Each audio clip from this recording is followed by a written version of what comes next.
I never thought sXXing my childhood friend turned boyfriend on the second floor of an abandoned Detroit factory would end with a metal platform nearly collapsing under us and almost killing us both, but here we are.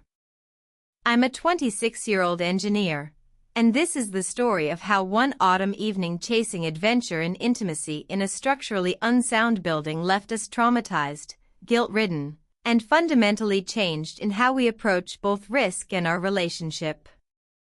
Greg and I had known each other since we were kids. Grew up on the same street in suburban Detroit. Same elementary school.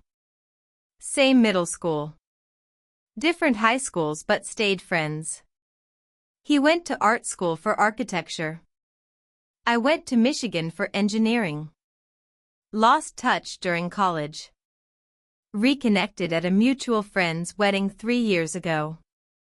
Started hanging out again. Realized the childhood friendship had potential for something more. We started dating 8 months before the factory incident. The transition from friends to relationship was easy. We already knew each other. Already had shared history. Already had comfort and trust built over decades. Adding romance to that foundation felt natural. Right. Like it had always been heading this direction and we'd just finally figured it out. Greg had always been into urban exploration. Even as a kid he'd want to explore construction sites and abandoned buildings. As an architect that interest intensified. He'd photograph old buildings. Study their design. Document decay. It was his passion. His hobby. He'd been wanting to take me along. Show me what he saw in these forgotten spaces. I'd been hesitant. Seemed dangerous. But finally agreed. Wanted to share his interests. Wanted to understand this part of him. That October evening he picked a factory on Detroit's east side. Old automotive parts plant. Closed in the 90s. Been sitting empty 30 years. He'd been there before. Knew the layout. Knew the safe routes. Or thought he did. Said it would be amazing. Great architecture. Great light. Great experience. I trusted him. Trusted his judgment. Trusted that he wouldn't put us in danger. That trust almost got us killed. We arrived around 5 p.m. Sun already setting. Orange light cutting through broken windows. The building was massive. 3 stories. Brick and steel. Windows shattered. Graffiti covered. Nature reclaiming it. Vines growing up walls. Trees pushing through floor. Beautiful in a haunting way. Could see why Greg loved this. Found an entry point. Chain link fence with cut section. Slipped through. Crossed the parking lot full of broken pavement and weeds. Got to a loading dock with the door hanging open. Greg went first. I followed. Stepped into darkness. Into decades of decay. Into what would become our nightmare. Inside smelled of rust and mold and bird droppings. Our footsteps echoed. Greg turned on his flashlight. Mine too. Beams cutting through gloom. Revealing old equipment. Conveyor belts. Assembly stations. All frozen in time. All slowly deteriorating. Greg was taking photos. Explaining what different areas had been used for. I was listening but also nervous. This place felt unstable. Felt dangerous. We explored the ground floor for maybe 30 minutes. Greg pointing out architectural details.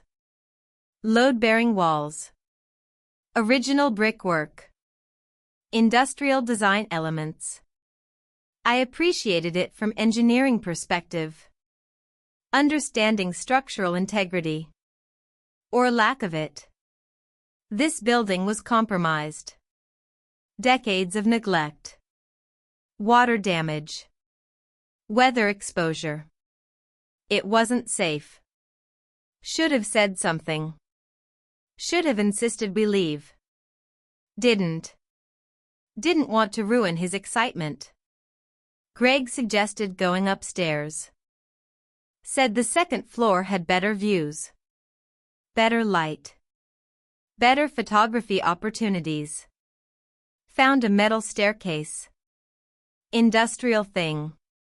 All steel. Rusted but seemed solid. Started climbing.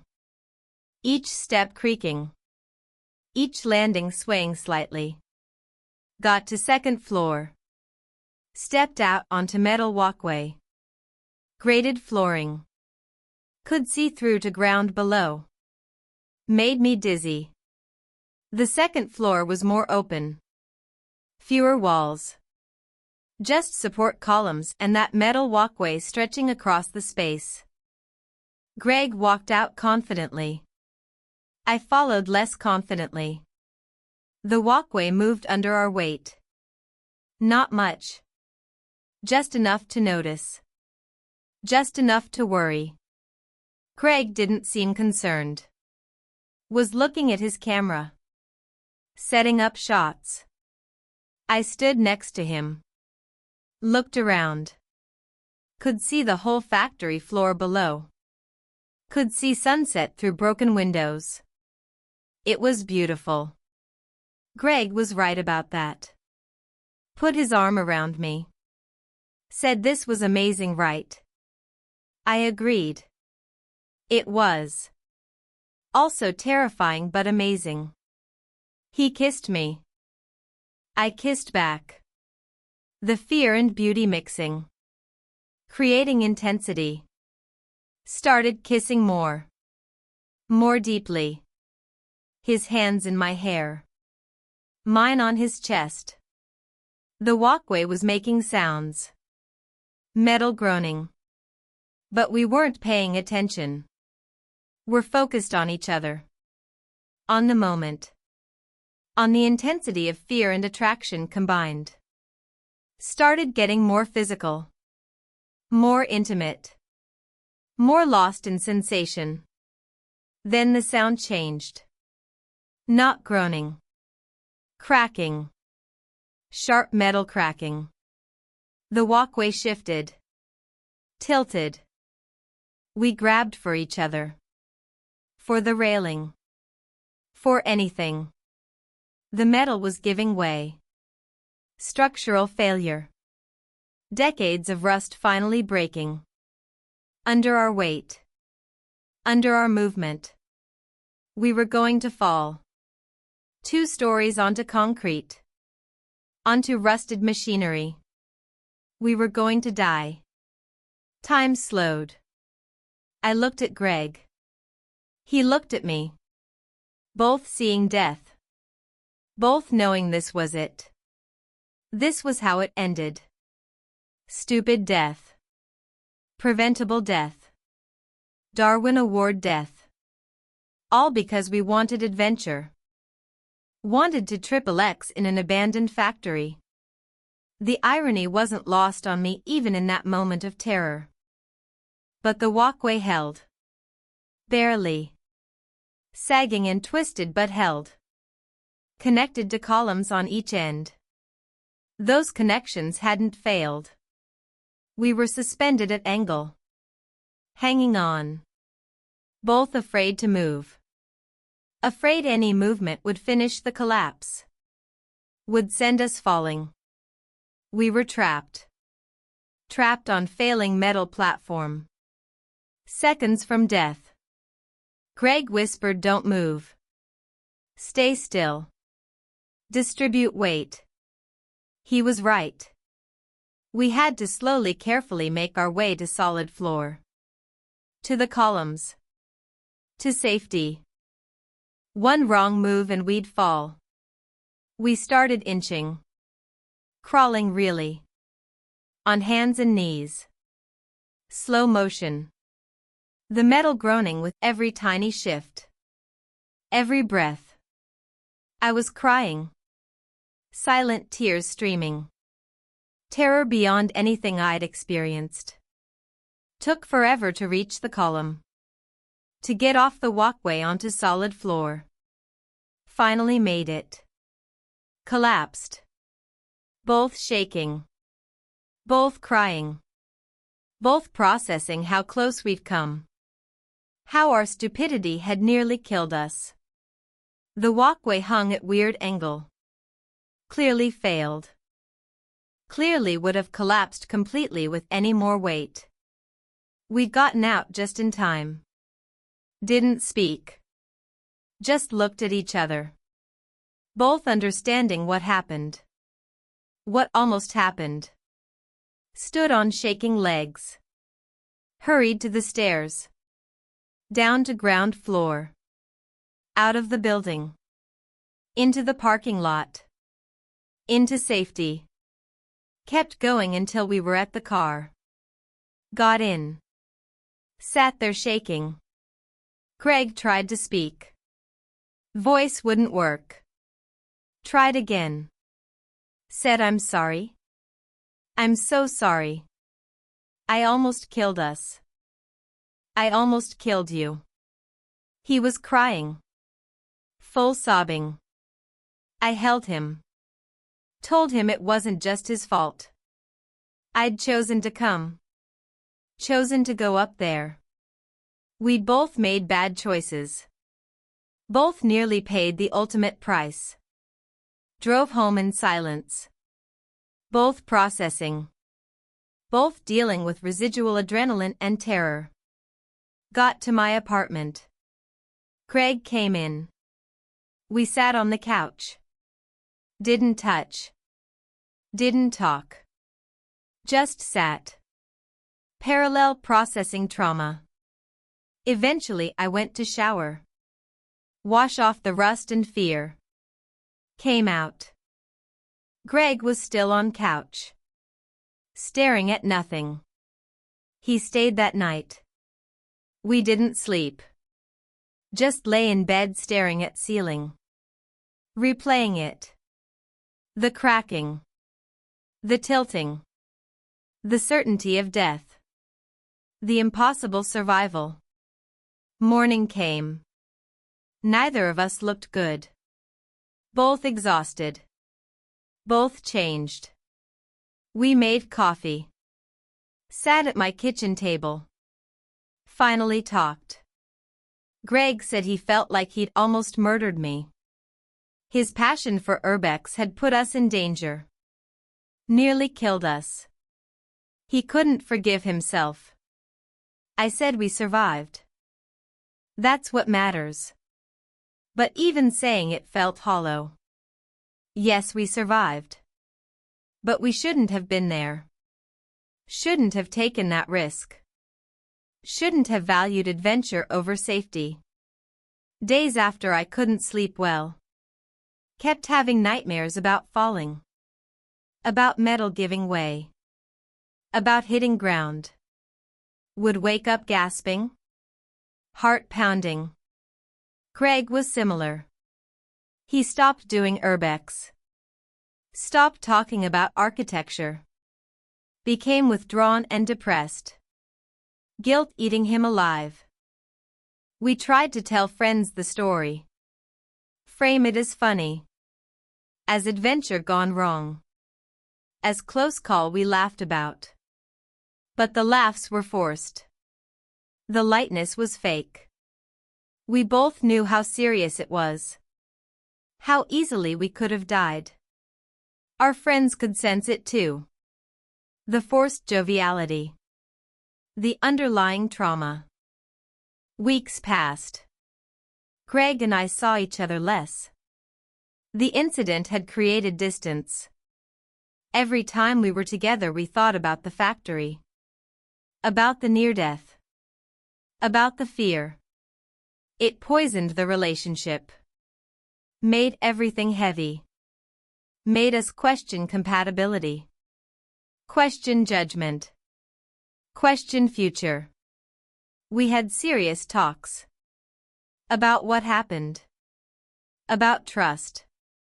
About responsibility. About whether we could move past this. Greg said he'd never forgive himself if something happened to me. Said he couldn't risk my safety for his interests ever again. I said I made my own choices. But also questioned those choices. Questioned my judgment. Questioned whether I trusted him or myself. Months passed.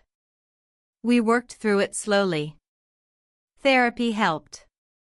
Both individual and couples. Processing the trauma. The guilt. The fear. The anger. Learning to separate the person from the incident. Learning to rebuild trust while accepting that we'd both made terrible choices. It was hard. Hardest thing I'd done. Harder than engineering school. Harder than career building. Harder than anything. 6 months after the factory we were better. Not fixed. Changed. Greg did architecture work focused on safety. On structural integrity. On making sure buildings were sound. His near-death experience channeled into productive purpose. I became more cautious generally. More risk-averse. More aware of consequences. The engineer in me that had been overruled by emotion now dominated decision-making. Our relationship survived but transformed. We were more careful with each other. More protective. Less adventurous. Some people said we'd lost something. Lost the spark. Maybe we had.